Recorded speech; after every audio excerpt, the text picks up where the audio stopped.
Pernahkah kalian bertanya-tanya, apa yang membuat mamalia pemalu ini menjadi hewan yang paling banyak diperdagangkan di dunia? Bukan karena dagingnya, tapi karena sesuatu yang lebih berharga, perisai keratinnya yang luar biasa. Selamat datang kembali di channel kami. Tempat kita akan menyelami dunia terenggiling dan menghubungkannya dengan rangkuman besar sejarah peradaban manusia. Lihatlah makhluk menakjubkan ini. Terenggiling, satu-satunya mamalia bersisik di dunia. Sisik ini terbuat dari keratin, zat yang sama seperti kuku dan rambut kita membentuk baju zirah yang hampir tidak bisa ditembus. Saat terongkam, terenggiling tidak lari atau melawan. Ia hanya menggulung diri menjadi bola yang kokoh, melindungi bagian perutnya yang rentan. Strategi pertahanan pasif ini telah berhasil selama jutaan tahun, menjadikannya sebuah keajaiban evolusi. Sebuah mahakarya adaptasi yang dibentuk oleh alam secara perlahan dan sabar. Ironisnya ya, pertahanan yang melindunginya dari predator alami seperti singa dan harimau justru menjadi penyebab utama perburuannya.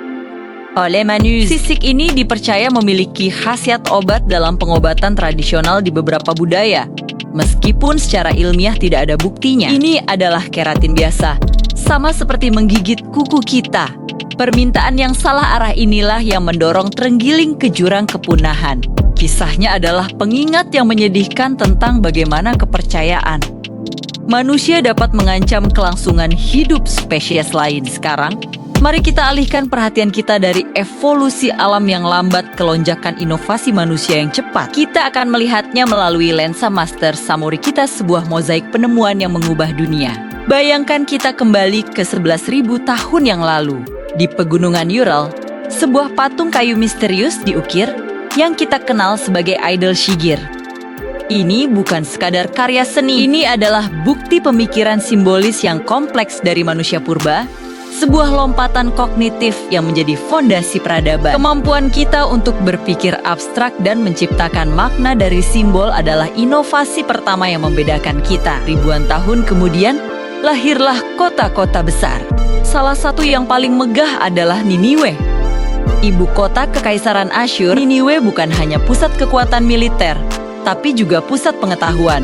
Dengan perpustakaan legendaris Raja Asyurbanipal yang menyimpan ribuan tablet tanah liat. Ini menunjukkan bagaimana manusia mulai mengorganisir diri dalam skala besar, membangun sistem sosial, politik, dan pengetahuan yang rumit. Peradaban telah lahir. Namun, bagaimana peradaban ini menyebar dan terhubung? Disinilah inovasi teknologi mengambil alih. Mari kita lompat ke Tiongkok kuno, tempat penemuan kompas mengubah navigasi selamanya. Para pelaut tidak lagi hanya bergantung pada bintang.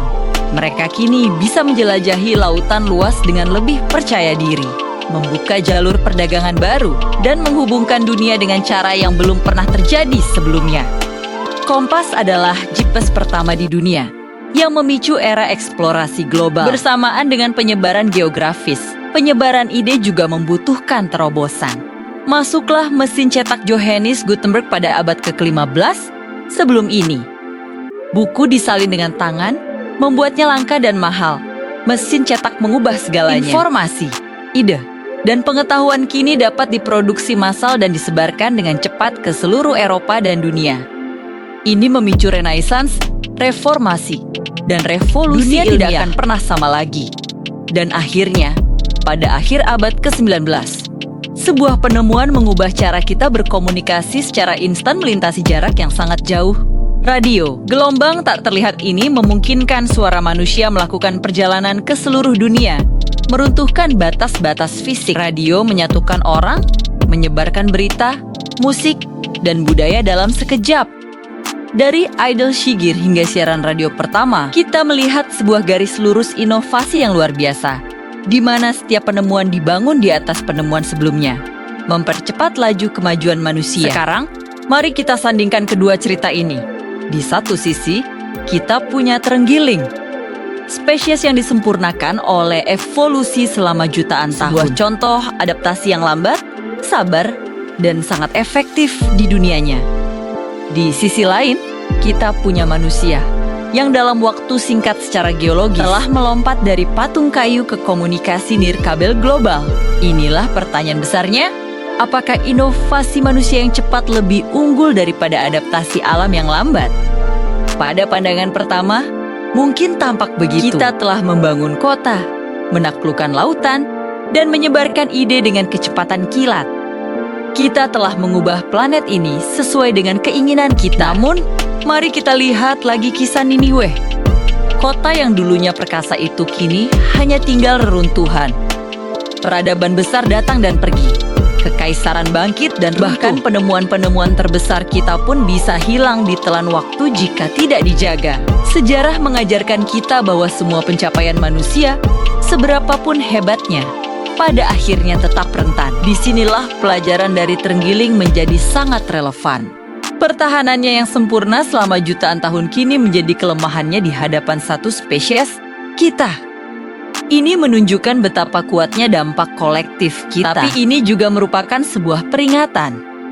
Ketika kita mendorong sistem alam hingga batasnya, kita juga membahayakan diri kita sendiri. Siklus alam yang besar, perubahan iklim, hilangnya keanekaragaman hayati beroperasi dalam skala waktu yang jauh melampaui sejarah peradaban kita. Inovasi kita mungkin tampak kuat dalam jangka pendek. Tetapi apakah mereka cukup tangguh untuk menghadapi perubahan fundamental pada planet yang menopang kita? Kisah terenggiling dan Master Summary Sejarah Manusia memberikan kita perspektif yang mendalam. Kemajuan manusia itu tuh nyata dan mengagumkan, tetapi juga rapuh. Kita mungkin merasa seperti penguasa planet tetapi kita tetap menjadi bagian dari jaring kehidupan yang rumit. Sama seperti terenggiling yang menggulung diri untuk perlindungan. Mungkin sudah saatnya peradaban kita belajar untuk menjadi lebih rendah hati. Lebih sadar akan tempat kita di alam. Dan menggunakan inovasi kita tidak hanya untuk kemajuan, tetapi juga untuk keberlanjutan. Pada akhirnya, pertarungan antara evolusi dan inovasi bukanlah sebuah kompetisi. Ini adalah sebuah tarian. Alam beradaptasi, dan kita berinovasi. Tantangannya adalah bagaimana menyelaraskan inovasi kita dengan ritme alam, bukan melawannya. Karena dalam siklus besar kehidupan dan waktu, hanya mereka yang mampu beradaptasi yang akan bertahan. Terima kasih telah menonton. Apa pendapat kalian tentang hubungan antara kemajuan manusia dan ketahanan alam? Berikan komentar kalian di bawah. Jangan lupa untuk suka, bagikan, dan berlangganan untuk lebih banyak konten seperti ini. Sampai jumpa di video berikutnya.